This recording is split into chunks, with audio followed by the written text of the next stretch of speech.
بسم الله الرحمن الرحيم.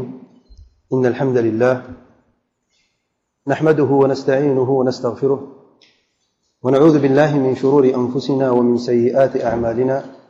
من يهده الله فلا مضل له ومن يضلل فلا هادي له.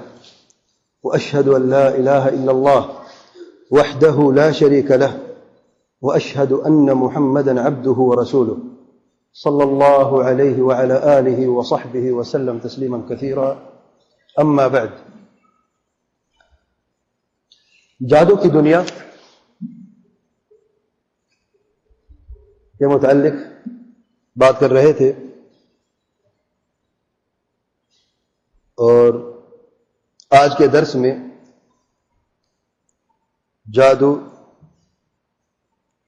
کے متعلق جو باقی نقاط تھے، باقی پوائنٹس، اس پہ بات کرتے ہیں. پوائنٹ نمبر 17، جادو کا حکم اور جادوگر اور کاہن کا حکم کیا ہے شریعت میں. یاد رکھیں، جادو کے حکم کے متعلق علماء اہل سنت کے دو قول ہیں. پہلا قول جمہور کا ہے اور وہ یہ ہے کہ جادو کفر ہے، کفر اکبر ہے، دائرہ اسلام سے خارج کر دینے والا عمل ہے. اور دوسرا قول امام شافعی رحمۃ اللہ علیہ کا قول ہے کہ جادوگر وہ کافر ہے جو اپنے جادو میں شیطانوں سے مدد حاصل کرتا ہے، اور جس جادو میں شیطانوں سے مدد حاصل نہ کی جائے وہ کفر اکبر نہیں ہے.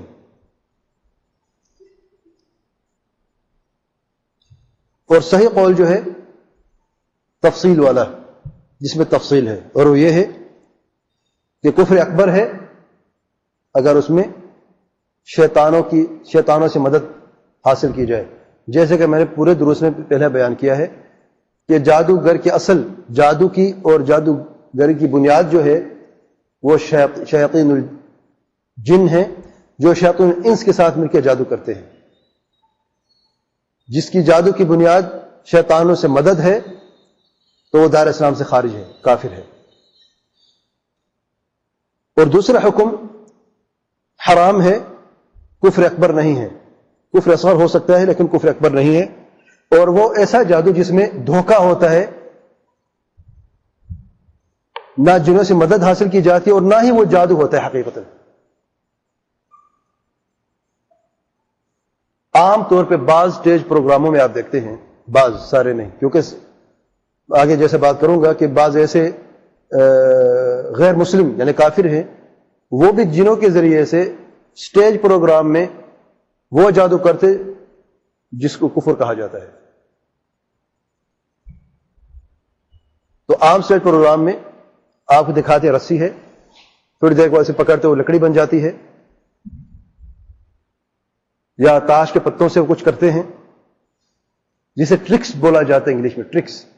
یہ جو ہوتے ہیں اگرچہ اس میں دھوکہ ہے اس لیے حرام ہے، لیکن کفر نہیں ہے، یہ کفر نہیں ہے، حرام ہے. تیسری قسم جو ہے اس کا نام جادو ہے لیکن وہ حقیقتاً جادو نہیں ہے، اور یہ جائز ہے، جسے کہتے ہیں ان من البیان لسحرا. پیارے پیغمبر صلی اللہ علیہ وسلم فرماتے ہیں بعض لوگوں کے بیان میں ایسی مٹھاس ہوتی ہے کہ لوگوں پر جادو کا اثر ہو جاتا ہے، جادو جیسا اثر ہو جاتا ہے. اور یہ جو بیان ہے ان بیان لسحر، اس کا نام جادو کا رکھا گیا ہے. وجہ کیا ہے؟ یاد ہے جادو کی تعریف کیا بیان کی تھی میں نے؟ ہر وہ چیز جو بغیر کسی معروف سبب کے اثر کرے. میں ہاتھ میں اس بوتل کو اٹھا رہا ہوں، یہ بوتل ہوا میں ہے، اس کی وجہ کیا ہے؟ میرے ہاتھ میں اٹھایا ہوا ہے. اگر یہ ہوا میں اڑتی رہے، اس کو چھوڑ دوں تو یہ گر جائے گی. لیکن اگر ایسے طریقوں کے ہوا میں اڑتی رہے، اب جس سبب کے ذریعے سے یہ اڑ رہی ہوا میں وہ سب غیر معروف ہے، تب اسے جادو کہتے ہیں.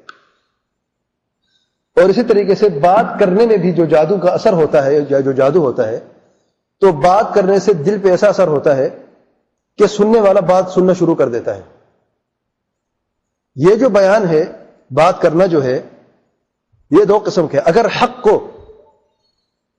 بیان کرنے کے لیے ہے تو یہ جائز ہے بلکہ مستحب عمل ہے، اور بعض وقت واجب بھی ہو جاتا ہے. اور اگر یہ کسی باطل کو بیان کرنے کے لیے استعمال کیا جائے تو یہ باطل ہے اور حرام ہے لیکن کفر نہیں ہے.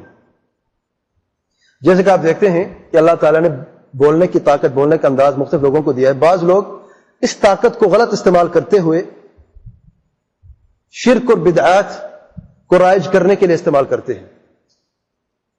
وہ لوگ ان کی باتیں سنتے ہیں، بلکہ ہزاروں لوگ مجمع میں شامل ہوتے ہیں. اور اللہ تعالیٰ کا امتحان ہے کہ اللہ تعالیٰ کسی کو یہ طاقت دے اور وہ شخص اس طاقت کو اللہ تعالیٰ کی فرما برداری میں نہیں، توحید سنت کے علم میں نہیں، بلکہ شرک بدعات اور خرافات کے لیے استعمال کرے، تو ایسا شخص جو ہے وہ کبیرہ گناہ کا مرتکب ہے. تو یہ جو بیان ہے، یہ جو جادو ہے، اس کی یہ تفصیل ہے. اور بعض علماء نے یہ فرمایا ہے کہ جادو کفر ہی ہے ہر صورت میں. اور یہ جو دو صورتیں ہیں جس میں ٹرکس اور دھوکہ ہے یا جو بیان ہے، یہ جادو ہے ہی نہیں اس مفہوم سے جو جادو کی حقیقت ہے. تو اس لیے جادو تو سارا کا سارا کفر ہے. یہ چیزیں جو ہیں ان سے جادو کا تعلق، اگرچہ شریعت میں جادو کا لفظ استعمال کیا گیا ہے. اس کے بعد میں جادوگر کا حکم اور کاہن کا حکم. یاد رکھیں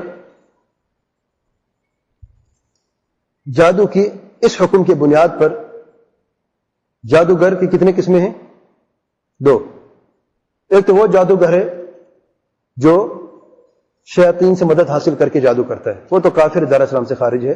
کفر کی وجہ کیا ہے؟ شرک اکبر.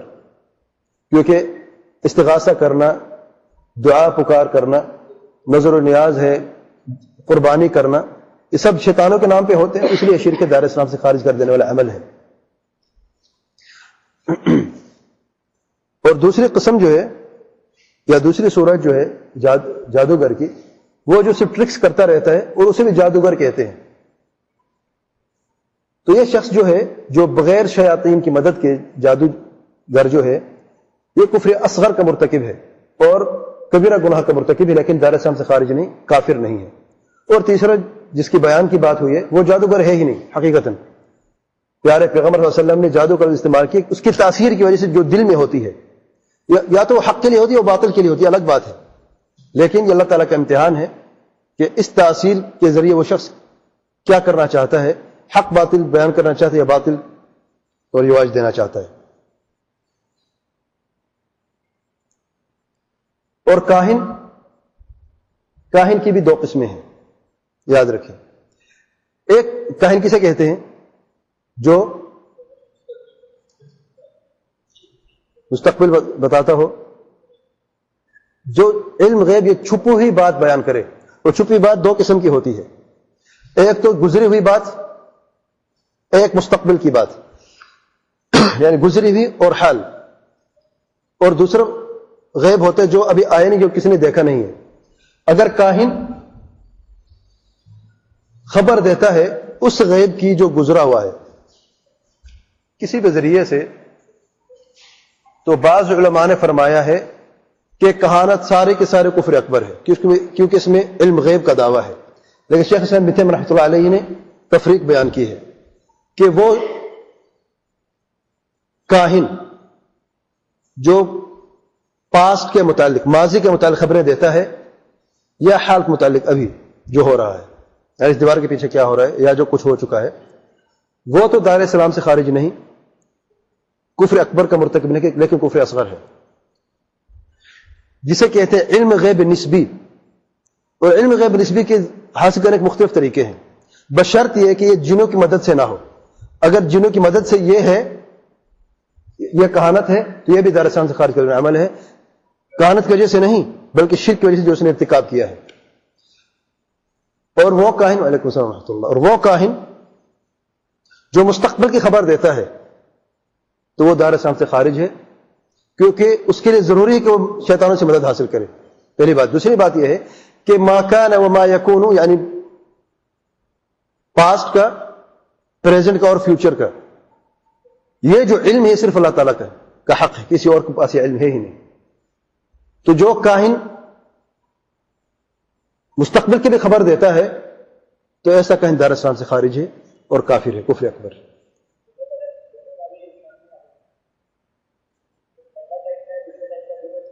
نہیں, پہلا ٹائپ ہمارے بیان ہے جو پاسٹ کی خبر دیتا ہے, جمہور علماء کہتے ہیں وہ کافر ہے. شیخ ابن تیمیہ رحمۃ اللہ علیہ فرماتے ہیں وہ کافر نہیں ہے, کفر اکبر نہیں ہے, کفر اصغر ضرور ہے, کیونکہ علم غیب نسبی ہے اور اس نے نہ تو شیطانوں سے مدد حاصل کی ہے, بشرط یہ شرط ہے, کیونکہ شیطانوں سے مدد حاصل کرنا یہ الگ کفر ہے, یہ کہانت وجہ نہیں ہے, وہ مدد وجہ ہے, شیطانوں سے مدد کرنا جو شرک ہے.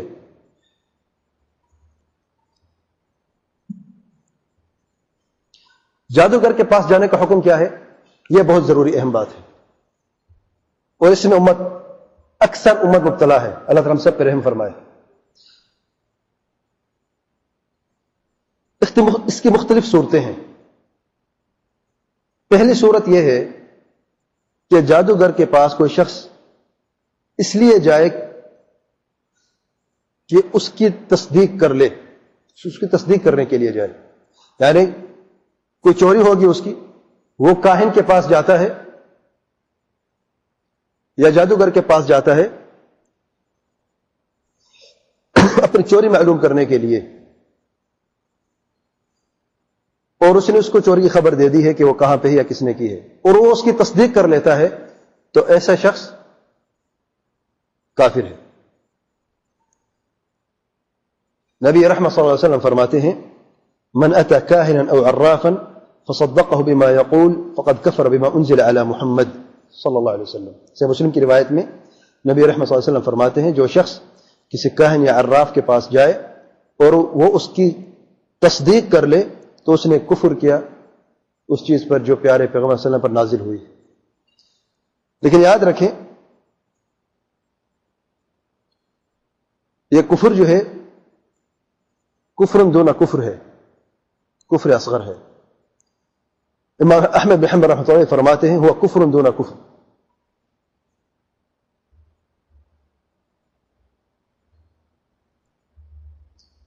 اور اس میں جو تفصیل ہے یاد رکھیں, جو شخص کاہن کی بات مان لیتا ہے جو فیوچر کے متعلق ہے, مستقبل کے متعلق ہے, تو کاہن بھی کافر ہے اور اسے تصدیق کرنے والا بھی کافر ہے,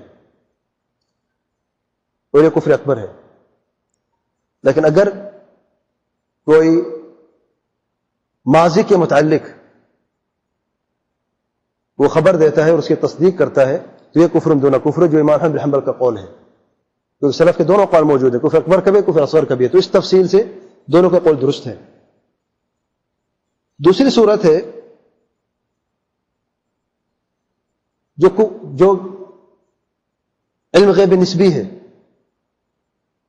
نسبی کا مطلب یہ ہے کہ فیوچر کی خبر نہیں دیتا, پاسٹ کی خبر دیتا ہے, اس کے متعلق وہ سوال کرتے اس کی تصدیق کر لیتا, تو یہ کفر دون کفر ہے. دوسری صورت ہے کہ کوئی شخص جاتا ہے صرف دیکھنے کے لیے, شغلیہ جاتا ہے, میں دیکھوں جادوگر کرتا کیا ہے. کوئی شخص جا رہا ہے, اس کا اپنا مسئلہ ہے, 2-4 لوگ ویسے ساتھ چلے جاتے ہیں, ہم بھی دیکھتے ہیں جادوگر جادو کیسے کرتا ہے, اسے کہتے ہیں ہم شغلیہ جا رہے ہیں. میرے بھائی شریعت میں شغلیہ کے نام کوئی ایسی بات یا ایسی کوئی چیز نہیں ہے جسے شغلیہ کہا جائے, جسے مذاق کہا جائے. اور مذاق اور شغلیہ باتیں کفر کے متعلق یا ایسے معاملے جس میں کفر ثابت ہو, تو میرا نہیں خیال کوئی عقل مند انسان ایسا کر سکتا ہے. یہ خطرناک باتیں ہیں, یہ عام باتیں نہیں ہیں. بہرحال اگر کوئی شخص اس لیے جاتا ہے کہ وہ جادوگر یا کاہن کو دیکھنے کے لیے جاتا ہے, اس کی خواہش میں دیکھو کرتا کیا ہے, اور وہ تصدیق کرنے کے لیے بھی نہیں گیا, تو شخص کا حکم یہ ہے کہ 40 دن کی نماز اللہ تعالیٰ کے یہاں قابل قبول نہیں. 40 دن کی نماز اللہ تعالیٰ اس شخص سے قبول نہیں فرمائے گا. اس کی دلیل میں پیارے پیغمبر صلی اللہ علیہ وسلم فرماتے ہیں جو شخص کاہن یا عراف کے پاس جاتا ہے تو اس کی 40 دن کی نماز اللہ تعالیٰ قبول نہیں فرماتا. یہ سنن میں روایت موجود ہے, ابو داؤد اور ترمذی میں. اور یہاں پر تصدیق کا لفظ نہیں ہے. اس کا مطلب یہ ہے کہ جو لوگ ویسے جاتے ہیں بغیر تصدیق کرنے کے تو 40 دن کی نمازیں نہیں. اس کا مطلب یہ ہرگز نہیں کہ 40 دن نمازیں پڑھنی نہیں ہیں. 40 دن کی نمازیں کتنی بنتی ہیں؟ 200. اکاؤنٹنٹ کوئی نہیں یہاں پہ بیٹھا؟ 200 نہیں بنتی؟ ہاں 200 بنتی ہے. 200 نماز اللہ تعالیٰ کے قابل قبول نہیں. شغلیہ جا رہے تھے یہ صاحب جی، شغلیہ جا رہے تھے، مذاق کے لیے جا رہے تھے، لیکن کیا خسارہ ہوا؟ 200 نماز اللہ تعالیٰ کے قابل قبول نہیں اس کی. اور اس کا مطلب ہرگز یہ نہیں ہے کہ وہ یہ سمجھے کہ جب 200 نماز قابل قبول نہیں ہے تو میں نماز پڑھوں ہی نہیں. نماز نہیں پڑھو گے تو کفر اکبر ہے. جان بوجھ کے جو نماز نہیں پڑھتا وہ دار اسلام سے خارج ہے. پہلی بات. دوسری بات یہ ہے کہ اللہ تعالیٰ کے قابل قبول نہیں ہوگی، یعنی اس کا اجر و ثواب آپ کو نہیں ملے گا. قبولیت کے الفاظ جو شریعت میں استعمال ہوئے 2 قسم کے ہیں. اللہ تعالیٰ قبول نہیں فرمائے گا یعنی اصل عبادت قبول نہیں ہوگی. ایک تو یہ معنی ہے. اس کی دلیل نبی اکرم صلی اللہ علیہ وسلم فرماتے جو شخص نماز بغیر وضو کے پڑھتا ہے اس کی نماز اللہ تعالیٰ کے قابل قبول نہیں. جو شخص بغیر وضو کے نماز پڑھتا ہے اس شخص کی نماز اللہ تعالیٰ کے قابل قبول نہیں. یہاں پر قبولیت کی نفی کی گئی ہے. بغیر وضو بغیر طہارت کی نماز ہوتی ہے، یعنی بنیادی طور پر اس کی نماز ہی نہیں. وہ اعادہ کرے گا یا نہیں کرے گا؟ وضو کر کے وہ دوبارہ نماز پڑھے گا. تو یہاں پر قبولیت کی نفی ہے، اور اس حدیث میں بھی قبولیت کی نفی ہے. دونوں میں فرق کیا ہے کہ اس میں عبادت کے اصل کی نفی ہو رہی ہے اور اس میں عبادت کے اجر و ثواب کی نفی ہو رہی ہے. تو یہ قبولیت کی جیسے بتائے 2 قسمیں ہیں. ایک تو عبادت کی اصل قبولیت اور دوسری قبولیت عبادت کے اجر و ثواب کی قبولیت. عبادت 2 چیزوں پر مشتمل ہے. ایک تو جو فرض ہے جو ہم نے ادا کرنا ہے. نمبر 2 جو اس پر اللہ تعالیٰ اجر و ثواب مرتب کیا ہے. جب اللہ تعالیٰ قبول فرماتا ہے کسی کی نماز، اس کا مطلب یہ ہے کہ نماز کا اعادہ بھی نہیں کرے گا اور اس کو اجر و ثواب بھی ملا ہے، لیکن 2 لوگوں میں اجر و ثواب برابر نہیں ہوتا. اس لیے پیارے پیغمبر صلی اللہ علیہ وسلم فرماتے ہیں کہ ایک شخص نماز پڑھتے اس کو 10واں حصہ ملتا ہے، دوسرے کو 9واں حصہ، 8واں حصہ، 7واں حصہ، 6واں حصہ، 5واں حصہ، 4تھا حصہ، 3را حصہ، آدھا اور بعض کو مکمل. یہ فرق کیوں ہے؟ قبولیت کے اعتبار سے فرق ہے، اجر و ثواب کے اعتبار سے فرق ہے.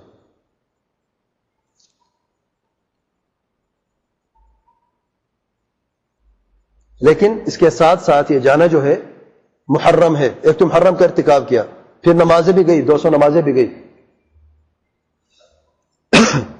اور اس کی دلیل میں کہ یہ کفر نہیں ہے، ایک تو یہ حدیث اور دوسری روایت سے مسلم میں سیدنا معاویہ بن الحکم السلمی رضی اللہ عنہ کی مشہور روایت ہے. لمبی حدیث ہے جس میں اس جاریہ اس بچی کا قصہ ہے جس سے نبی اکرم صلی اللہ علیہ وسلم نے سوال کیا اللہ تعالیٰ کہاں ہے؟ اس نے جواب دیا کہ اللہ تعالیٰ، اسے اشارہ کیا آسمان کی طرف، اللہ تعالیٰ آسمان پر ہے.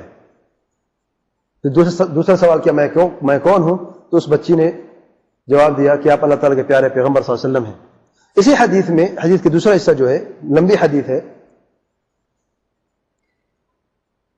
صرف معاویہ نے اور سوال بھی کیے. ان میں سے ایک یہ سوال تھا کہ ہم کاہنوں کے پاس جاتے ہیں، کاہنوں کے پاس جاتے ہیں. جاہلیت میں یہ بات مشہور تھی، ہم کاہنوں کے پاس جاتے ہیں. تو نبی اکرم صلی اللہ علیہ وسلم نے فرمایا لا تفعل، نہ جایا کرو، لا تفعلوا. صرف کفر کا لفظ استعمال نہیں کہ ان کی طرف جانا کفر ہے، کفر کا لفظ استعمال نہیں ہوا. نہیں جاؤ یعنی نہیں ہے، اور نہیں کا مطلب ہوتا ہے کس لیے ہوتا ہے؟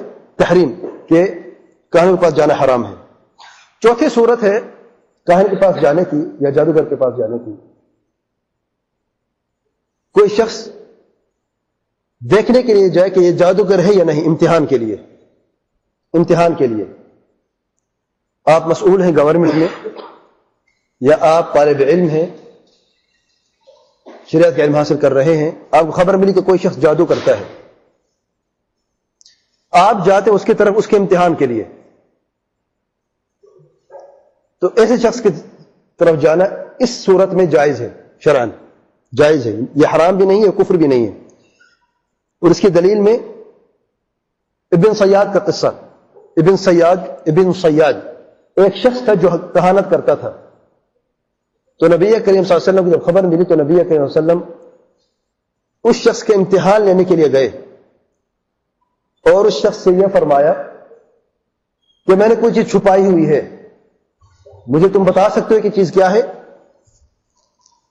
تو اس شخص نے کہا دخ، دخ، دال خے، دخ۔ تو نبی کریم صلی اللہ علیہ وسلم نے فرمایا خسئت، تم ناکام ہو، تمہاری اتنی جرت کہاں کہ تم وہ جانو جو میں نے چھپایا ہوا ہے۔ نبی کریم صلی اللہ علیہ وسلم نے کیا چھپایا تھا؟ دخان۔ دخان میں کتنی حروف ہیں؟ 4۔ تو اس شخص نے شیطانوں کے ذریعے سے یہ تو معلوم کرنا چاہا کہ پورا لفظ کیا ہے،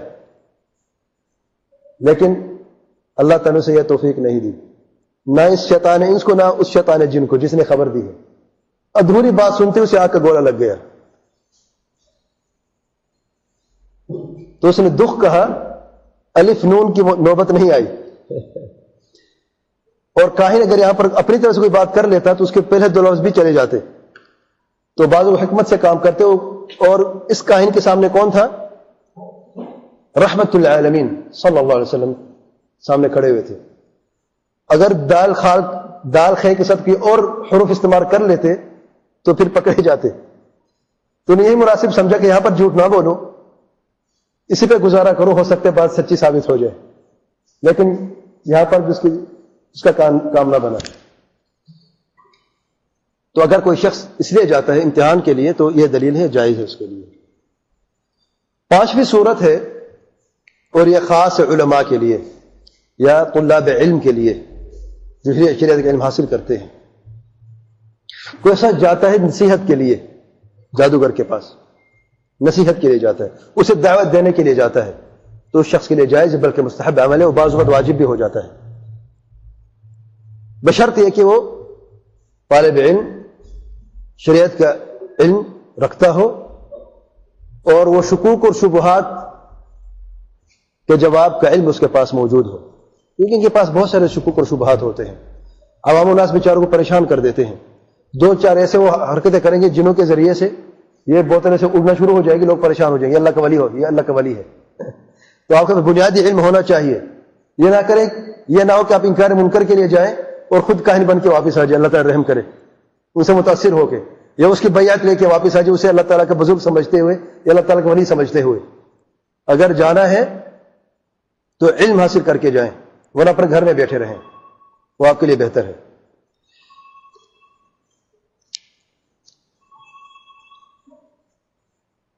اور اس کی دلیل معروف ہے، نبی کریم صلی اللہ علیہ وسلم کا فرمان، جو تم میں سے شخص کوئی منکر دیکھے تو اپنے ہاتھ سے روکے، ہاتھ سے تو اپنے زبان سے روکے، اور اپنے زبان سے تو اپنے دل سے اسے برا جانے، اور یہ ایمان کی کمزور ترین نشانی ہے۔ یہ حدیث عام ہے، اس میں جادو اور کہانے سے اور بڑا منکر کیا ہوگا؟ تو منکر سے منع کرنے کے لیے شرائط ہیں اور ضوابط ہیں، ان میں سے کہ ایک یہ ضابطہ ہے کہ اگر جس منکر کو تم دور کرنے جا رہے ہو اگر وہ دگنا ہو جاتا ہے آپ کے دور کرنے سے تو نہ کرو، یا اگر وہ منکر ختم ہو کہ اس سے بڑھ کر منکر دوسرا جائے تب بھی نہ کرو۔ اور اس کی مثال کیا پیش کرتے ہیں علماء کہ حکمران وقت اگر غلطی کرتا ہے، شر پسند ہے، آپ اس کو اتارنے کے لیے، منکر ہے، آپ اس کو روکنے کے لیے جو قدم اٹھاتے ہو اور خروج ہوتا ہے جو شرعاً جائز نہیں ہرگز، اور ناجائز ہونے کی یہ بھی وجہ ہے، اور اس کو روکنے میں قتل و غارت شروع ہو جاتی ہے، کیونکہ وہ آرام سے تو نہیں بیٹھے گا، وہ اس کے پاس طاقت، اس کے پاس فوج ہے، اور وہ مسلمان قتل عام کرنا شروع کر دیتا ہے، تو یہ انکار منکر جائز نہ تھا، شروع سے جائز نہ تھا۔ کیوں؟ کیونکہ کیا بہتر ہے کہ وہ ٹیکس کے ذریعے آپ کا مال لیتا ہے یا وہ قتل کے ذریعے آپ کی جان لیتا ہے؟ کون سا منکر زیادہ کم ہے؟ ٹیکس کے ذریعے ظلم کرنا یا جان لینے کے ذریعے ظلم کرنا، کون سا ظلم زیادہ بڑھ کر ہے؟ تو یہ کون سا منکر آپ نے دور کرنے کی کوشش کی ہے کہ پہلے تو مال محفوظ نہیں تھا، اب دونوں محفوظ نہیں ہے، نہ مال اور نہ جان۔ تو اگر ایسا منکر آپ نے دور کر رہے تو گھر میں بیٹھے رہے، آپ کے لیے بہتر ہے۔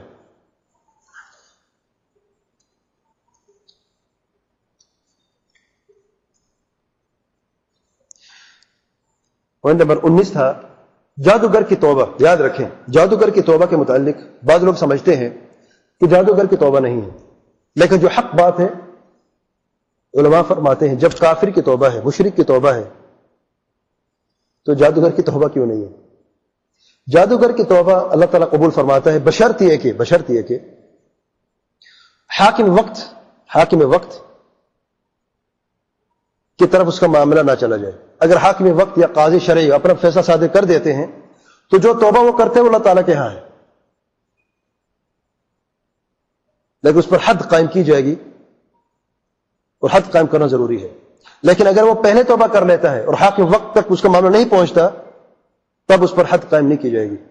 اگر وہ اعتراف بھی کرتے میں جادوگر تھا، یاد رکھیں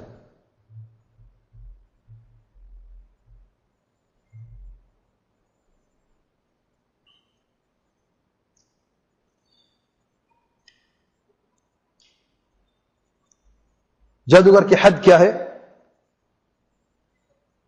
کیا حد ہے بھائی؟ ایسے اشارہ کرتے ہیں جادوگر کی حد ہے کہ اس کا سر قلم کر دیا جائے، قتل۔ اور یہ جمہور کا قول ہے کہ ہر جادوگر کو قتل کر دیا جائے، اور دوسرا قول امام شافعی رحمۃ اللہ کا قول ہے۔ امام شافعی رحمۃ اللہ علیہ فرماتے ہیں جو جادوگر قتل کرتے اپنے جادو سے اس کو تو قتل کر دیا جائے گا، اور جس نے قتل نہیں کیا اپنے جادو سے اسے قتل نہیں کر دیا جائے گا۔ لیکن جو حق بات ہے جادوگر چاہے قتل کرے یا نہ کرے، جب وہ جادوگر ہے، کفر اکبر کا مرتکب ہے، دار اسلام سے خارج ہے، اسے کہتے ہیں شریعت میں مرتد، اور مرتد کی سزا ہے موت۔ اور اس کی دلیل میں 3 بڑے صحابہ سے ثابت ہے کہ انہوں نے مرتد جادوگر پر حد قائم کی سر قلم کرنے کی، 3 صحابہ سے، سید عمر بن الخطاب رضی اللہ عنہ، سید حفصہ رضی اللہ تعالی عنہ، اور سیدنا جندب رضی اللہ تعالی عنہ۔ یہ 3 صحابی ہیں جنہوں نے جادوگر پر حد قائم کر کے اس کے سر کو قلم کر دیا۔ اور سیدنا جندب، سیدنا عمر بن الخطاب، سید حفصہ بن عمر بن الخطاب رضی اللہ عنہما، اور سید جندب بن جناد رضی اللہ عنہ، یہ 3 صحابی ہیں رضی اللہ عنہم عن الصحابہ اجمعین۔ اور اس میں بڑا پیارا قصہ بیان کر دوں میں، سیدنا جندب رضی اللہ عنہ نے شام کی طرف گئے، دیکھا ایک مجمع ہے، جا کے قریب سے جا کے دیکھا کہ ایک جادوگر ہے، جادو کر رہا ہے، اور اس کا جادو بڑا عجیب ہے۔ وہ اپنا سر قلم کرتا ہے،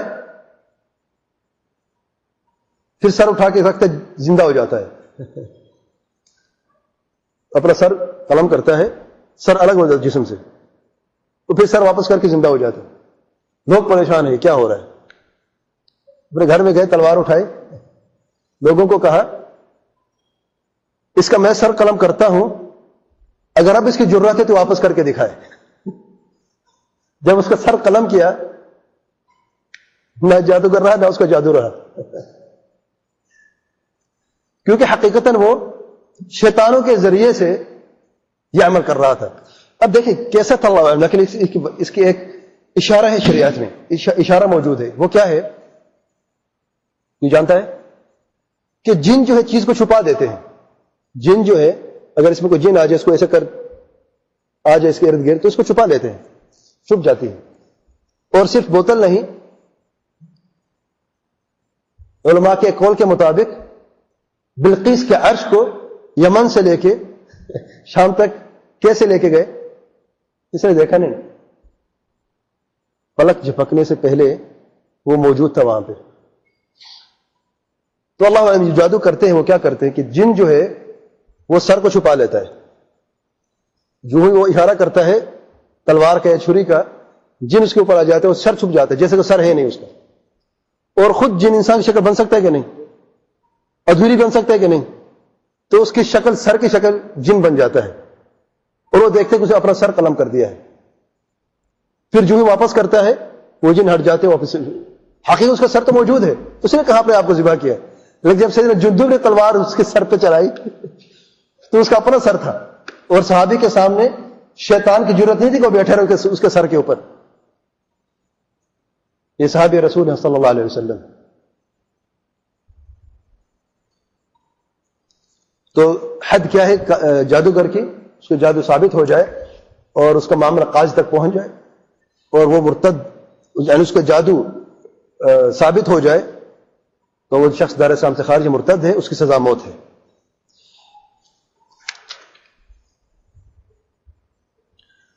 پوائنٹ نمبر 20 تھا مسلمان جن کی مدد کرنے کا حکم۔ مسلمان جن کی مدد کرنے یا مسلمان جن سے مدد طلب کرنے کا حکم کیا ہے؟ بعض لوگ آج کل بھی موجود ہیں اور مشہور ہیں، وہ علاج کرتے ہیں اور اتنی مشکل چیزوں کا علاج کرتے عقل حیران ہو جاتی ہے۔ یہ حق بات ہے، یعنی سچ بات ہے، حق تو نہیں ہے، باطل ہے، بات سچی ہے ان کی۔ اور وہ خود کہتے ہیں کہ ہم یہ علاج مسلمان مومن جنوں کے ذریعے سے کرتے ہیں، وہ خود اعتراف کرتے ہیں۔ الحمدللہ بعض اعتراف کرتے ہیں، بعض کرتے نہیں۔ جو نہیں کرتے وہ اسے نہیں کرتے، وہ کہتے ہیں ہم اللہ کے ولی ہیں، یہ کرامت ہے، ہماری کرامت ہے، لیکن حقیقت کچھ اور ہے۔ اور میں نے اپنی آنکھوں سے دیکھا، شاید کسی اور نے بھی دیکھا، ایک پروگرام تھا فلپین میں، ایک شخص ہے جو آپریشن کرتا ہے پتے کا، گردے کی پتھری کا، بغیر نشے کے، بغیر آپریشن کے۔ اس کی ایک ریکارڈنگ میں نے دیکھی کہ ایک شخص گیا، اس کو پتے کی پتھری تھی، اور جانتے ہیں پتے میں پتھری ہو جائے تو اس کا دوائی سے علاج نہیں ہے، گولی یا انجیکشن سے درد وقتی طور پر ٹھیک ہو جاتا ہے، لیکن پتھری کبھی نکلتی نہیں ہے، تو پتوں کو نکالنا پڑتا ہے سرے سے، یہ اس کا یہ علاج ہے، سرجیکل آپریشن ہوتا ہے، وہ پتوں کو نکالنا پڑتا ہے۔ تو میں نے دیکھا وہ شخص جو ہے، اس کی انہوں نے ویڈیو بھی بنائی ہے،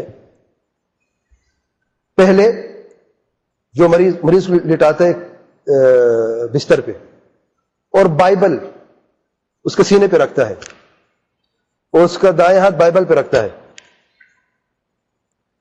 اور پھر وہ خود اوپر سر اٹھا کے کچھ پڑھتا ہے۔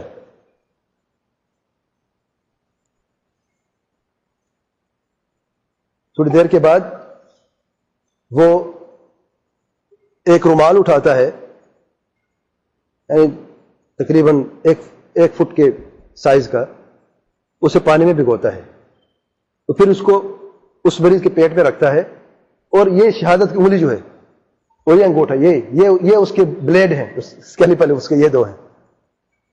اس کا ناخن بڑا ہونا کچھ بھی نہیں اس بندے کا، خود دکھایا، وہ ان دو انگلیوں سے اس کے پیٹ پہ ہاتھ رکھتا ہے، اور اس کی انگلی جو ہے، اب ہمیں تو کیمرہ تو سامنے نظر نہیں آ رہا، وہ کہاں تک اندر جا رہی ہے۔ میرے بھائی اس بندے نے اسی عمل کے ذریعے کرتے کرتے اندر کیسے پہنچا، کیا اس نے پتے کو نکال کے باہر پھینک دیا۔ وہ جا کے کہا الٹرا ساؤنڈ جا کے کراؤ، پتا ہی نہیں ہے تمہارا۔ بہرحال تو اس طریقے سے اس نے آپریشن کیا ہے، اور تھوڑا سا خون کا ایک قطرہ نظر آیا ہے بس۔ اس کے بعد اسے جب ہاتھ اٹھایا، وہاں پر زخم کا نشان بھی نہیں۔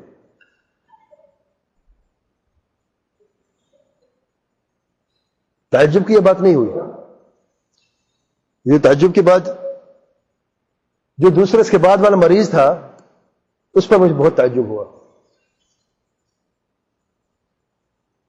پاکستانی مسلمان خاتون تھی جو اپنے گھٹنوں کے علاج کے لیے انتظار کر رہی تھی۔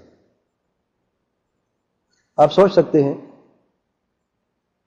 یعنی اس کو دکھایا تو نہیں، لیکن وہ انتظار میں تھی، اس کی باری بھی آئی، بائبل اپنے سینے پہ رکھ کر جو شخص علاج کرانا چاہتا ہے اپنا، اس کے ایمان کا کیا حال ہے؟ جسم کی تکلیف تو برداشت ہوتی ہے، اور آج کی زندگی میں، دنیا میں، وہ کون ہے جسے کوئی تکلیف نہیں پہنچی؟ کوئی ایسا انسان ہے تو ہاتھ کھڑا کرے۔ لقد خلقنا الانسان فی کبد، یہ دنیا کی حقیقت ہے، مشکلیں، پریشانیاں نے انسان کو گھیر رکھا ہے۔ جو بیمار ہیں وہ بھی مر رہے ہیں، جو تندرست ہیں وہ بھی مر رہے ہیں، لیکن کہیں اس عمل سے آپ کا ایمان اتنا کمزور ہو جائے کہ باقی نہ رہے یاد رکھیں مر جانا بہتر ہے.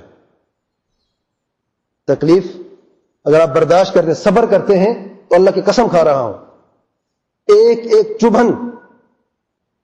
چبھن کے بدلے ایک ایک تکلیف کے بدلے آپ کے گناہ ایک گناہ معاف ہوتا ہے, وہ ایک ایک درجہ بلند ہوتا ہے اللہ تعالیٰ کے ہاں. صحابہ کرام سے ثابت ہے جب انہیں درد بخار ہوتا تو جلدی علاج نہ کرتے. سر درد, جسم میں درد, شدید درد اور بخار ہے, صبر کرتے رہتے, اللہ تعالیٰ ذکر کرتے رہتے اور یہ کہتے رہتے اپنے زبان سے, یہ فرماتے رہتے الحمدللہ علی کل حال. اللہ تعالیٰ کے حمد و ثنا ہے ہر حالت میں, خوشی کی حالت میں بھی, غمی کی حالت میں بھی, تندرستی کی حالت میں بھی اور بیماری کی حالت میں بھی. کب علاج کرتے جب انہیں خدشہ ہوتا کہ نماز با جماعت ہماری رہ جائے, تب جا کے علاج کرتے.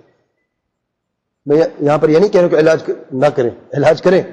میں آپ کو ایک مثال دے رہا ہوں کہ صبر کیا چیز ہوتی ہے. آج ہم جانتے صبر کیا ہے. اگر آج یہ مسلمان جانے کہ صبر کسے کہتے ہیں, صبر کی حقیقت کیا ہے, ہماری زندگی نہ تبدیل ہو جائے, ہماری حالت نہ تبدیل ہو جائے. آج ہم بے صبرے ہیں اس لیے ہم برے دن دیکھ رہے ہیں, اور اس بے صبری کی وجہ سے شرک بدعات اور خرافات آئی ہیں. اس بے صبری کی وجہ سے قتل و غارت ہے, زناکاریاں ہیں, سود خوری ہے, جتنی بھی محرمات ہیں, یہ بے صبری نہیں تو اور کیا ہے. بہرحال مسلمان جن کی مدد طلب کرنا شرعاً حرام ہے, مسلمان جن کے ذریعے سے علاج کرنا حرام ہے. اگر وہ شخص جن کو پکارتے جو جادوگر ہے, جو معالج ہے, جادوگر تو نہیں کہتے ان کو, وہ کہتے ہیں ہم معالج ہیں, بڑے ڈاکٹر ہیں,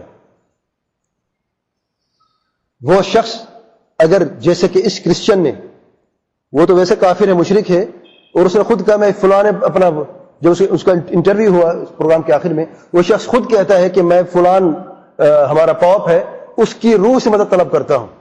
اس کی روح کہاں ہے؟ میرے بھائی یہ روحوں کے چکر میں کبھی نہ پڑے, یہ روح نہیں, یہ جن ہے سارے. جب روح نکل جاتی ہے تو کسی بھی مائی کے لال کی ضرورت نہیں ہے کہ وہ اپنی جگہ سے ہٹ جائے. اگر وہ خیر میں ہے تو قبر اس کی جنت کا باغ ہے, اور جنت کے باغ کو کون چھوڑتا ہے؟ کسی کے لیے چھوڑتا ہے. اور اگر وہ دوسری ہے, اس کے لیے نعوذ باللہ قبر جہنم کا گڑھا بن چکی ہے, تو اس کی ضرورت ہے نکلنے کی وہاں سے. تو یہ روحوں کا چکر سارا چکر ہی چکر ہے. اس میں چکر میں نہ پڑے تو بہتر ہے. سب جھوٹ ہے, سب فریب ہے. یہ سارے جن ہیں, جنوں کے ذریعے سے کہا جاتا ہے کہ یہ روحیں ہیں, اور ان کو بیوقوف لوگوں کو بیوقوف بنا رکھا ہے. اور بعض اچھے لوگ بیوقوف ہیں جو جادوگر نہیں بننا چاہتے تھے, جیسے پچھلے درس میں بیان کیا ہے, جو اللہ کے ولی بننا چاہتے تھے شیطان کو بیوقوف بنا دیا اور مشرک بنا دیا بعد میں. یہ کوئی عذر نہیں ہے بیوقوفی. میں بھی اس لیے کہہ رہا ہوں کہ انہوں نے اپنی عقل کا صحیح استعمال نہیں کیا. اگر عقل کے ساتھ تقوی بھی ہوتا تب وہ کبھی اس دلدل میں کبھی غرق نہ ہوتے. بہرحال تو مسلمان جن سے مدد طلب کرنا حرام ہے, شرعاً جائز نہیں ہے. اگر وہ شخص جو معالج ہے وہ جن سے مدد طلب مسلمان جن سے مدد طلب کرتا ہے وہ کافر دار اسلام سے خارج ہے. اگر وہ مدد طلب نہیں کرتا, ویسے خود آ کے کسی یعنی کو پکارتا نہیں ہے کہ اے فلان جن, اے فلان میری مدد فرما, اس مریض کی مدد فرما, ایسے لفظ استعمال نہیں کرتا, بلکہ وہ آتا ہے اس کے ساتھ بیٹھ کے اس کے ساتھ کوئی کام کرتا ہے. یہ بھی یہ حرام ہے لیکن کفر نہیں, حرام ضرور ہے. اور یاد رکھیں جائز کیوں نہیں ہے, یاد رکھیں پہلی بات تو یہ کس نے کہا کہ مسلمان ہے یا مومن ہے؟ ارے وہ خود کہہ رہا ہے. یہ کس نے کہا وہ سچا ہے؟ یار شک کرتے ہو, بات شک کی اور تہمت کی نہیں ہے.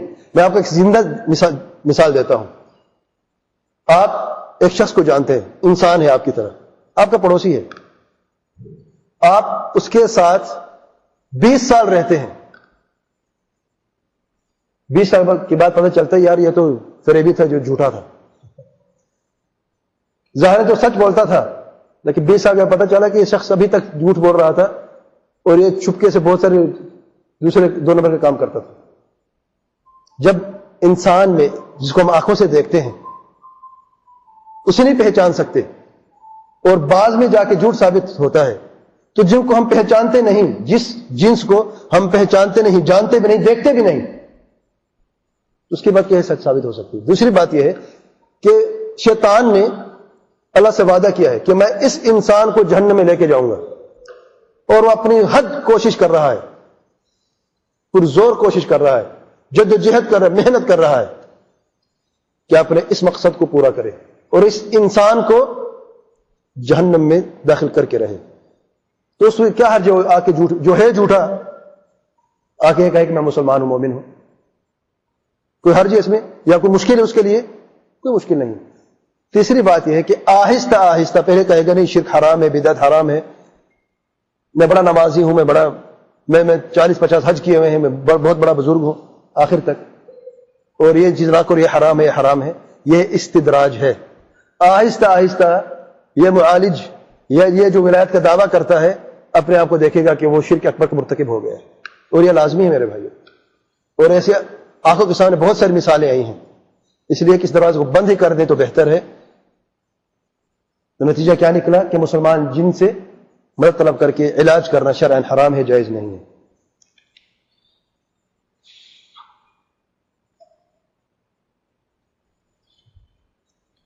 اور دوسرا شخص میں نے خود اپنے آنکھوں سے دیکھا، یہاں پر ایک بڑا بزنس مین ہے، اور اس کی عیادت کے لیے میں خود گیا تھا. جب واپس ہے انڈونیشیا گیا تھا علاج کے لیے، اس کو سر کا درد ہوتا تھا، سر کا درد ہوتا تھا. یہاں پر بڑا علاج کے بڑے ہاسپٹلز میں، تو اس کا علاج نہ ہو سکا، تنگ آ گیا. تو کسی نے کہا انڈونیشیا میں ایک شخص ہے جو علاج کرتا ہے، اور اس کا علاج جس نے علاج کرا وہ ٹھیک ہو گیا. بہرحال وہ انڈونیشیا گیا. انڈونیشیا میں ایک پہاڑ کے اوپر ایک شخص ہے، اس کی ایک کلینک نما ایک جگہ بنی ہوئی ہے، لوگوں کا رش وہاں پر ہے، پوری دنیا سے لوگ آئے ہوئے ہیں. پہلے جب اس کے کمرے میں گیا تو ایک ٹیبل ہے اور باقی سب خالی ہے، ایک بستر پڑا ہوا ہے مریض کے لیے، باقی دیوار کے اوپر پلستر لگے. پلستر جانتے ہیں؟ پلستر یہ منڈے پلاس نہیں ہوتے، یہ لگے ہوئے دیوار کے اوپر، پوری دیوار پہ. میں وہاں پر گیا، پہلے تو مجھے ڈر لگا. میرے ساتھیوں نے کہا ڈرنا نہیں ہے، کچھ بھی نہیں کرنا، یہ صرف آپ کا علاج کرے گا اور کچھ نہیں. بہرحال تو اس نے کہا بھائی، اس نے ہاتھ لگایا، معائنہ کیا، دیکھا. اس نے کہا بھائی آپ یہاں پر گردن کے پیچھے 2 غدودیں ہیں بڑی، اسی وجہ سے آپ کو درد ہوتے ہیں، یہ میں نکال دیتا ہوں آپ کو، آپ ٹھیک ہو جائیں گے. تو آپ کی باری آئے گی اگلے ہفتے، ابھی میں بہت مصروف ہوں، یعنی ابھی صرف چیک اپ کرنا ہے اور پھر آپریشن کے لیے ٹائم لینا ہے.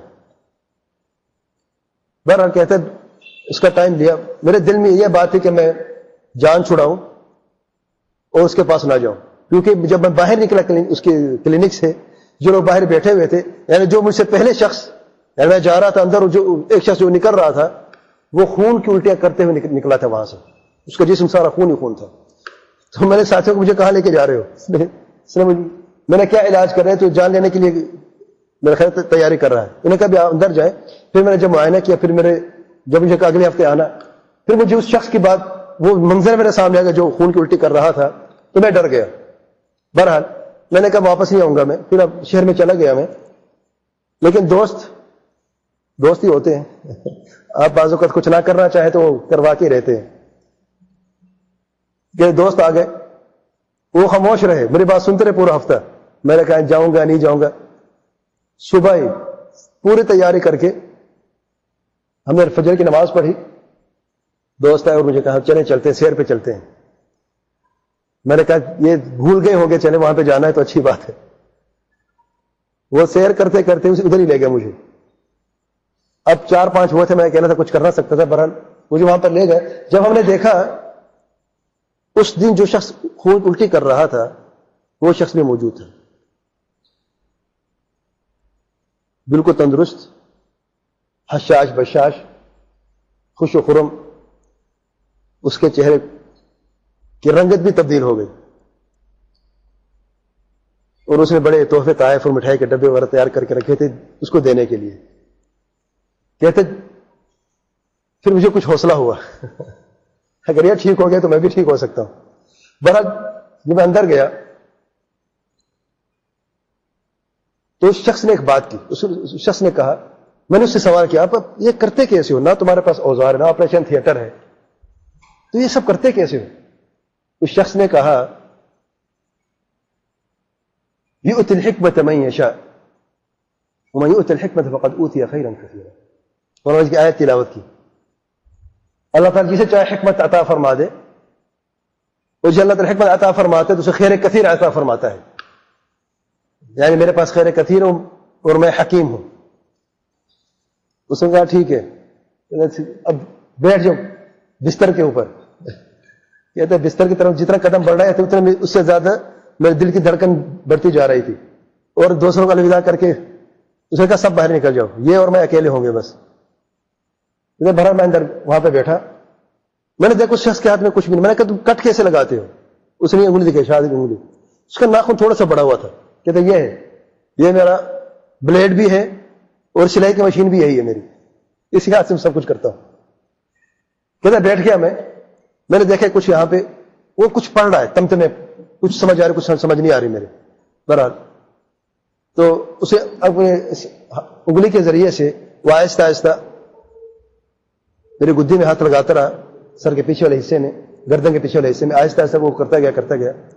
کہتے مجھے یوں لگا جیسے کہ عجیب سی آوازیں، خچ خچ کی آوازیں سے، جیسے کہ خون ہو یا کوئی پانی یا کوئی لکوڈ ہو، اسی کو وہ شخص پلا رہا ہو.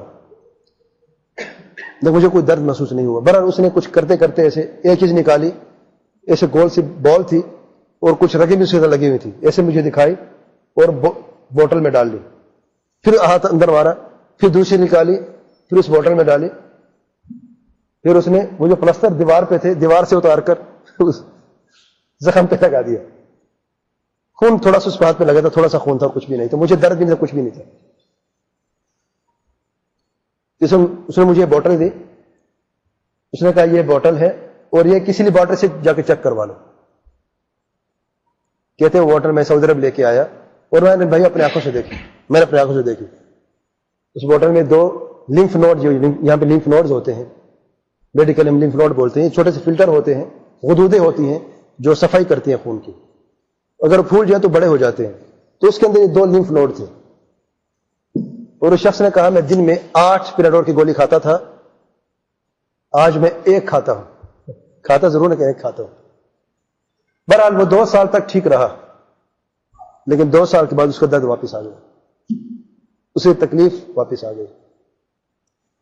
کہنے کا مقصد یہ ہے یہ لوگ علاج کرتے ہیں لیکن ان کے علاج میں برکت نہیں ہے. پہلی بات یہ ہے کیونکہ محرم کا ارتکاب کرتے ہیں، اور پیارے پیغمبر صلی اللہ علیہ وسلم فرماتے ہیں اللہ تعالیٰ نے حرام چیز میں شفا نہیں رکھی. حرام میں کوئی شفا نہیں، یاد رکھیں یہ قاعدہ ہے پیارے پیغمبر صلی اللہ علیہ وسلم کے فرمان کے مطابق. اور شام میں ایک 10 سال کا لڑکا ہے جو کہتا ہے کہ وہ کینسر کا علاج کرتا ہے، وہ لوگ اس کے بعد جاتے ہیں ٹھیک ہو جاتے ہیں. بعض لوگ گئے ہیں. یہ سارے کے سارے جنوں کے ذریعے سارے کام ہو رہے ہیں. خفیہ طریقے سے جو کام ہوتا ہے تو اسے بچنا فرض ہے، ہر مسلمان پر فرض ہے. اور یہ مومن کا ایمان کا تقاضا ہے کہ ان لوگوں سے بچیں، ان لوگوں کے پاس نہ جائیں. جان چلی جاتی ہے توحید پر تو توحید پر جان کو قربان کر دینا. یہی آپ کے ایمان کا تقاضا ہے جو آپ کے دل میں زندہ ہے. کیونکہ اگر آپ وہاں پہ جاتے ہیں اور آپ کے دل کے اندر جو ایمان ہے اس میں کوئی خدش پڑ جاتا ہے، اس پہ کوئی زخم لگ جاتا ہے اور وہ آہستہ آہستہ کمزور ہو جاتا ہے تو پھر اس میں کوئی خیر نہیں. آپ اس صحت کو کیا کریں گے جو اللہ تعالیٰ کی نافرمانی میں گزرے، جو اللہ تعالیٰ کی ناراضگی میں گزرے، اس زندگی کا فائدہ ہی کیا ہے؟ تو کامیابی کا عمران اسی میں ہے کہ کسی شخص پر اللہ تعالیٰ راضی ہو جائے. اور اللہ تعالیٰ کبھی بھی کفر پر یا بدعت پر راضی نہیں ہوتا. اللہ تعالیٰ راضی ہوتا ہے توحید پر اور سنت پر. ہم اللہ تعالیٰ سے دعا کرتے ہیں کہ اللہ تعالیٰ ہمیں توحید اور سنت پر زندہ رکھے اور توحید اور سنت پر ہی ہماری جان جائے.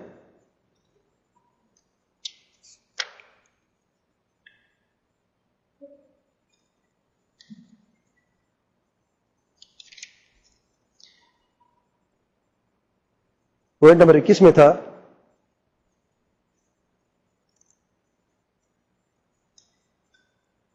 بعض جادو کے پروگرام.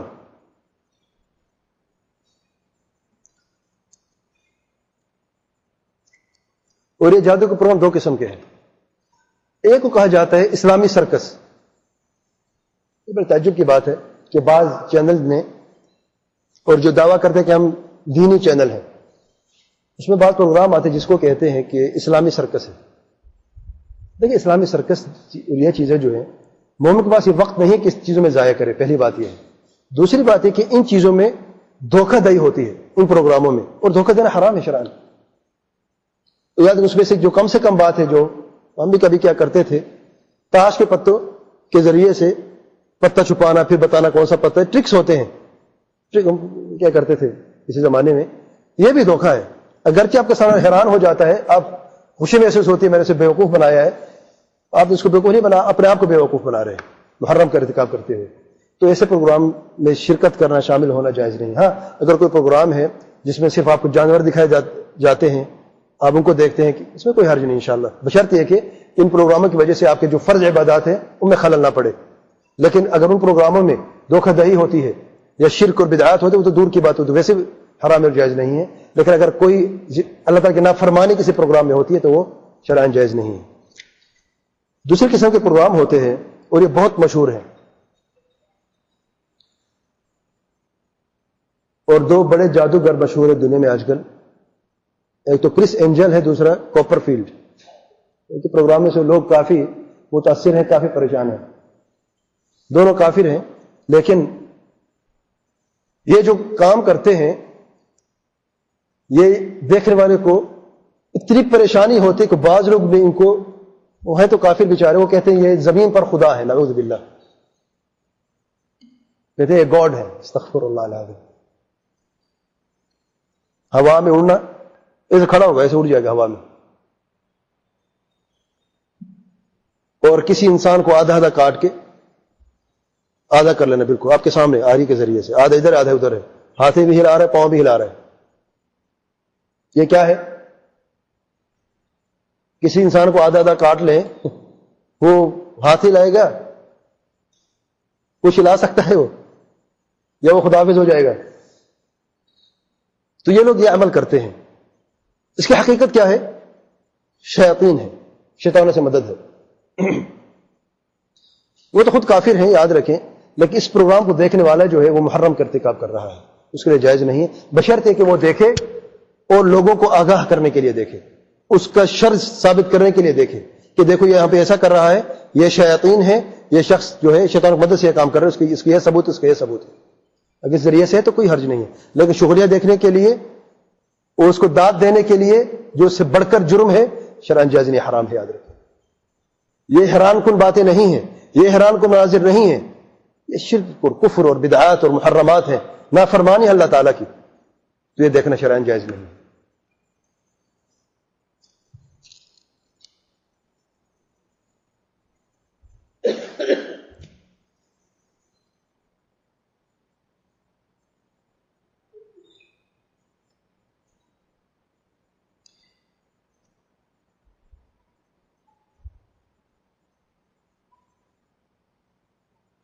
ٹائم کیا ہوا ہے؟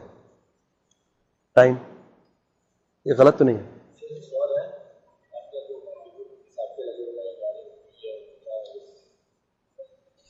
بھائی کا سوال در سے تو باہر ہے.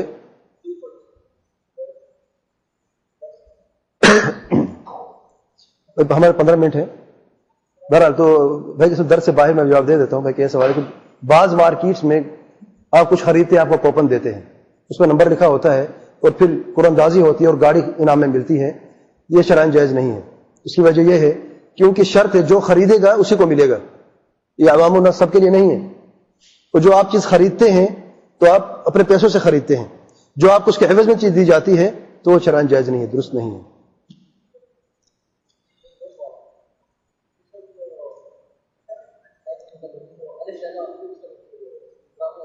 کیا چیز؟ الف لیلا. ہاں بھائی اچھا سوال ہے. بعض بچوں کے پروگرام آتے ہیں، اینک والا جن ہے اور پتہ نہیں کون کون سے، الف لیلا ہے. دیکھیں جو جادو والے پروگرام ہوتے ہیں وہ شرعاً جائز نہیں ہے، جس نے پہلے بیان کیا ہے. یعنی اس سے ہٹ کر کے ٹی وی دیکھنا جائز ہے کہ نہیں، اس سے ہٹ کر بات کر رہا ہوں میں. اگر ٹی وی عام دیکھنا بھی جائز ہے تو یہ چیزیں جو ہیں جس میں جادو کے پروگرام ہو، یہ شرعاً جائز نہیں ہے، نہ بچوں کے لیے نہ بڑوں کے لیے.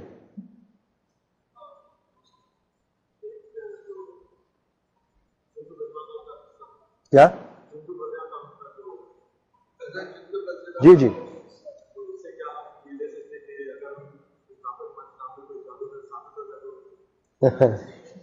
بھائی تیار ہیں، اللہ رحم کرے. اس سے بھائی کا یہ سوال ہے کہ میں نے سیدنا جن رضی اللہ عنہ کے قصے میں بیان کیا کہ انہوں نے ایک جادوگر کا سر قلم کر دیا. تو کیا ہمارے لیے بھی جائز اگر کسی جادوگر کو دیکھیں تو اپنا خنجر جیب میں رکھے، تیاری کر کے جائے اور اس کو وہاں پہ حد قائم کر دیں؟ نہیں، جائز نہیں ہے میرے بھائی. کسی شخص کے لیے جائز نہیں ہے کہ وہ کسی پر حد قائم کرے. حدود اور تعزیرات کا ذمہ جو ہے وہ اللہ تعالیٰ نے حکمران کو سونپا ہے. حکمران یا اس کا نائب یا جو قاضی شرعی ہوتے ہیں، جو گورنمنٹ کی طرف سے قاضی ہوتے ہیں وہ. اور اس حدیث میں سید جندب جو ہے وہ شام کی طرف گئے تھے، اور شام میں وہ وہاں پہ صحابہ رسول صلی اللہ علیہ وسلم تھے، اور وہاں پر دوسرا کوئی شخص نہیں تھا جو اس پر حد قائم کرے، اور لوگ اسے متاثر ہو رہے تھے، اور اس نے جو حد قائم کیا ہے تو اس کا اہل تھا، وہ اس حد قائم کرنے کے اہل تھے. لیکن ان کے علاوہ کسی اور کے لیے ہرگز جائز نہیں ہے کہ وہ قانون کو اپنے ہاتھ میں لے اور کسی کا سر قلم کرے.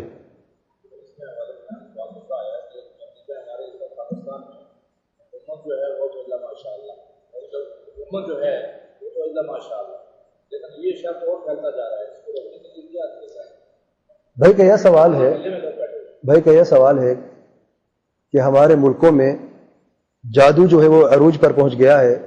گلی گلی محلے محلے میں یہ لوگ بیٹھے ہیں، جادو اور کہانت کر رہے ہیں، اور ہمارے حکمران تو ہم جانتے ہیں کہ وہ کیسے ہیں، بلکہ ساری دنیا جانتی ہے. وہ ان کو روکتے ہیں نہ ٹوکتے ہیں، بلکہ بعضوں کو تو لائسنس ملا ہوا ہے. تو اس کنڈیشن میں، ایسی صورت میں کیا کسی کے لیے جائز ہے کہ وہ ان پر حد قائم کرے؟ اس کا جواب وہ ہے کہ اس کے لیے جائز نہیں ہے. کسی بھی انسان کے لیے جائز نہیں ہے کہ وہ کسی پر حد قائم کرے. اگر حکمران وقت ناانصافی کرتا ہے اور وہ اللہ تعالیٰ کے نازل کردہ فیصلے کے خلاف فیصلہ کرتا ہے، تب بھی کسی انسان، کسی مسلمان کے لیے جائز نہیں کہ وہ قانون کو اپنے ہاتھ میں لے کے کسی پر حد قائم کرے. اللہ تعالیٰ نے حکمران کو اور محکوم کو مختلف احکام، مختلف حکم دیے ہیں، مختلف ذمہ داریاں سونپی ہیں. جو ذمہ حاکم کا ہے وہ اس کا ذمہ دار ہے، اور جو ذمہ محکوم کا ہے وہ اس کا ذمہ دار ہے. ہمارے ذمہ میں یہ نہیں ہے کہ ہم حد قائم کریں. ہمارے ذمہ میں یہ ضرور ہے کہ ہم یہ بیان کریں لوگوں کو کہ یہ حرام ہے، جائز نہیں، یہ کفر یا شرک ہے، لوگوں کو آگاہ کریں. لیکن جادوگر کو نصیحت بھی کر سکتے ہیں، یہ اس کا حق ہے اور ہمارا واجب ہے. لیکن اگر حکمران اس پر حد قائم نہیں کرتا تو ہمارے جائز نہیں کہ ہم اس پر حد قائم کر قتل کر دیں. کیوں؟ کیونکہ وہی بات ہے کہ انکار منکر ہوگا، لیکن اس انکار منکر کے پیچھے جو اس سے بڑا منکر ہے اس کا زیادہ خدشہ ہے، اور بلکہ وہ منکر اور پھیل جائے گا. پھر یہ لوگ جو جادو کا کام کرتے ہیں، یہ اور حکومت سب مل کے پھر ہر اس شخص سے خاتمہ کرنے کے لیے تیاری کریں گے جو خیر کا عمل کرنا چاہتا ہے. دوسری بات یہ ہے کہ اسی کو مندرجہ رکھتے ہوئے صرف جادوگروں کے نہیں بلکہ جو بھی فیصلے ہوتے ہیں شریعت کے خلاف، ہر انسان اٹھ کے کھڑا ہو جائے گا اور وہ کہے گا اگر چور کی سزا ہاتھ کاٹنا نہیں ہے تو چور کے ہاتھ میں کاٹوں گا، اگر قاتل کی سزا قتل نہیں ہے تو قاتل کو میں قتل کروں گا. تو امت میں کہاں پہ امن و امان رہے گا، اور امت میں کہاں پر امن و امان کے خاتمے کے بعد یا اس شر کے پھیلنے کے بعد کہاں پر آپ خیر کی توقع کر سکتے ہیں؟ تو یہ ہرگز جائز نہیں کسی انسان کے لیے. یہ آپ کا ذمہ نہیں ہے. اللہ تعالیٰ آپ سے نہیں پوچھے گا، مجھ سے نہیں پوچھے گا کہ اگر حاکم وقت نے حد قائم نہیں کی تو آپ نے کیوں خاموشی اختیار کی. آپ ووٹ نہ دیں، ووٹ دیں تو آپ بھی شامل ہیں، ووٹ نہ دیں آپ ان کے اعمال سے، برے اعمال سے بری ہیں، یاد رکھیں. اور اگر ووٹ دینے کے بعد بھی وہ ایسا کرتے ہیں، اب ان کے عمل میں شریک نہیں ہے، یعنی اس گناہ میں، لیکن ووٹ دینے کے گناہ میں وہ آپ پر گناہ ضرور ہے. واللہ اعلم.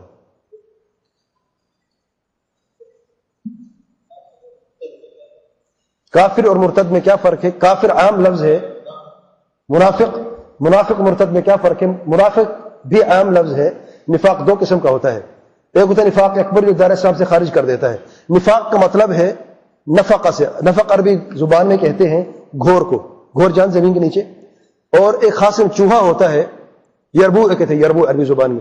وہ چوہا جو ہے وہ زمین میں گھور کرتا ہے چھپنے کے لیے، لیکن وہ ایک راستہ سامنے سے بناتا ہے اور زمین کے اوپر والا حصہ جو ہے پورا راستہ نہیں کھولتا، زمین کے اوپر سطح جو چھوڑ دیتا ہے.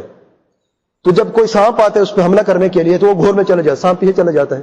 اب سانپ کو پتہ ہے اب کہاں سے جائے گا، یہ مر گیا، لیکن وہ اتنی سمجھدار ہے یہ جانور یربوع جو ہے، وہ اوپر جو دروازہ ہے اس کا مٹی ہوتی ہے، وہ پورا نہیں کھودتا اسے، جو ہی خطرہ ہوتا ہے اوپر سے نکل جاتا ہے. تو دکھاتا کچھ اور ہے، کرتا کچھ اور ہے. دکھاتا وہ راستہ ہے جو کھلا ہے اور نکلتا اس راستے سے جو چھپا ہوا ہے.